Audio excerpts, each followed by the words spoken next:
प्यारे बहनों और भाइयों, मेरा नमस्कार स्वीकारो। देखिए, आज हम आपके लिए बता रहे हैं राजा जनक और अष्टावक्र गीता का संवाद। तो देखिए, विषय यह है कि गुरु और शिष्य परंपरा में राजा जनक और अष्टावक्र गीता का उपदेश भारत में और सनातन धर्म में सर्वोपरि माना जाता है। उदाहरण के तौर पर तो राजा जनक के लिए अष्टावक्र जी ने उपदेश किया था कि यदि आप तप कर लीजिए, भूखे रह लीजिए, जंगल में चले जाइए, माला जप लिए, हवन करिए, ध्यान करिए और चिंतन करिए, एक पैर को ऊपर खड़ा करके तपस्या करिए या एक पैर पर खड़े होकर के तपस्या करिए या नंगी तलवारों की धार पर नाचिए, तो आपको मुक्ति नहीं हो सकती है और ना आपको ज्ञान हो सकता है। ये अष्टावक्र ने महाराज जनक जी से ये उपदेश किया था। तो फिर जनक जी ने कहा कि मुझे क्या करना चाहिए और किस प्रकार रहना चाहिए और किस प्रकार परमात्मा की प्राप्ति हो सकती है, किस प्रकार मुक्ति हो सकती है। तो उस संवाद में एक वाक्य आया है कि इस देह को चेतन से अलग कर और चेतन में स्थित रहे, यानी इस देह से जो हमारा ये देह दिख रहा है,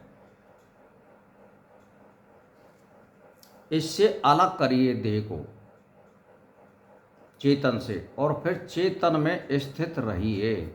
यानी जैसे मैं आपके लिए बहुत मोटे तौर पर समझा रहा हूँ, चेतन का मतलब है जीवात्मा जो इस शरीर का संचालन कर रही है।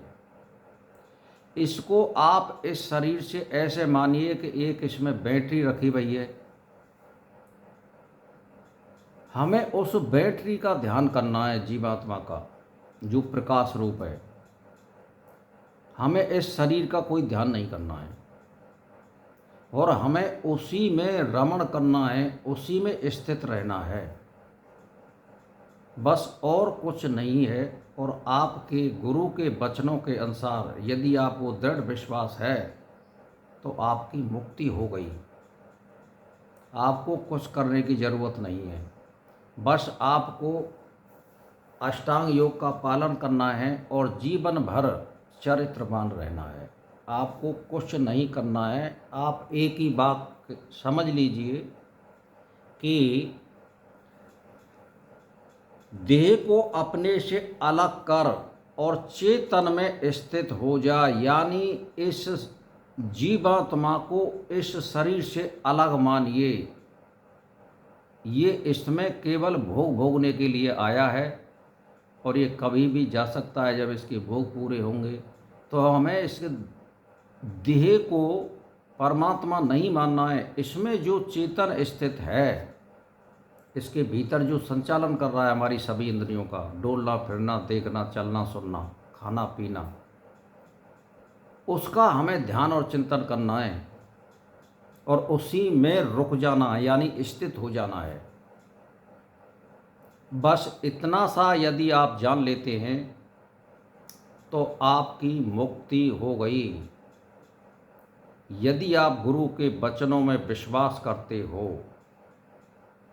और जिसको गुरु के वाक्य में और मंत्र में और परमात्मा में यदि विश्वास हो गया तो इस पृथ्वी पर कोई चीज़ दुर्लभ नहीं है जिसको आप प्राप्त नहीं कर सकते। लेकिन प्राप्त करने के लिए आपके लिए ये कहें कि भाई हम तो प्रधानमंत्री बनेंगे, हम तो बहुत धनवान बनेंगे। ये प्राप्त करने की वस्तु नहीं है। इस जीवन का केवल एक लक्ष्य है, जन्म लेने का, कि भाई हमें जो है परमात्मा को प्राप्त करना है और उसकी जानकारी करनी है। हम बरसात के रूप में पृथ्वी पर पानी के रूप में पड़े हुए हैं। अब उस समुद्र में हम कैसे मिलें, किस प्रकार मिलें, जिससे हमारा नदी या तालाब या पोखर या नर्मदा, कावेरी, गंगा नाम ना रहे। समुद्र में मिलने के बाद किसी का कुछ नाम नहीं रहता है। बस ये जानना है और हमें कुछ नहीं जानना है और हमारी मुक्ति हो गई। भाई और बहनों, ज़्यादा पछड़े में ज़रूरत नहीं है। आप उस बैटरी का, उस चेतन का ध्यान करिए जो हमारे अंदर स्थित है। हम कुछ नहीं जानते। आपकी मुक्ति हो गई और ज़्यादा मतलब नहीं है, यहीं रुक जाना है। यही अष्टावक्र ने राजा जनक के लिए उपदेश किया था। तो भाई और बहनों, मेरा बस इसी के साथ नमस्कार स्वीकार हो।